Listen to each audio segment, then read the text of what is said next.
After feeding over 5,000 people with just 5 loaves and 2 fish, Jesus told his disciples to get into a boat and go ahead of him to the other side of the lake.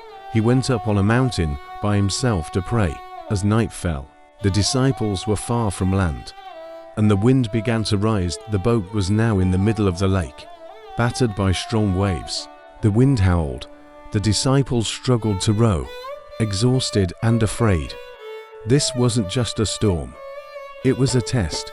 And in the darkest part of the night, sometime between 3 and 6 a.m., they saw something walking toward them. On the water, the disciples cried out in terror, "It's a ghost." But Jesus immediately said, "Take courage. It is I, do not be afraid." He wasn't floating. He wasn't hovering. He was walking, with complete control over the water beneath his feet. This wasn't a trick. This was the Creator walking on creation. Peter, bold and impulsive, called out, "Lord, if it's really you, tell me to come to you on the water." And Jesus said one word, "Come." Peter stepped out of the boat, and he walked. For a moment, Peter walked on the water, but then he saw the wind, the waves, and began to sink. "Lord, save me," he cried, and immediately Jesus reached out his hand and caught him. "You of little faith," he said, "why did you doubt?" When they got into the boat, the wind died down. The sea calmed instantly, as if it recognized the voice of its master. The disciples worshipped him, saying, "Truly, you are the Son of God." This moment wasn't just about walking on water. It was a declaration that Jesus Christ is Lord over the wind, the sea, and all creation. Just as God parted the Red Sea in the Old Testament, Jesus commands the waves in the New. He's not bound by nature, he controls it.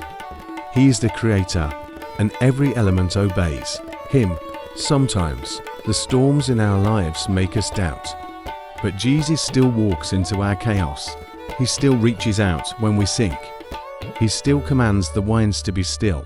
When the waves rise in your life, when the winds howl, and fear grips your heart, remember this: Jesus is not standing far off, watching from a distance. No, he comes walking into your storm, with power in his steps and peace in his voice. Even when your faith falters, even when you begin to sink beneath the waves of worrying, doubt, or pain, his hand is already reaching out to lift you up. The one who walks on water is the same one who walks with you. You are never alone. He sees you, he hears you, and he will carry you through. If this message blessed you, we invite you to be part of our growing family here on this channel. Subscribe now for more soul-lifting Bible stories, inspiring messages, and the comforting truth of God's Word brought to life for you. Press the subscribe button now. Thank you for watching. And always remember, Jesus is closer than the storm. Keep your eyes on him.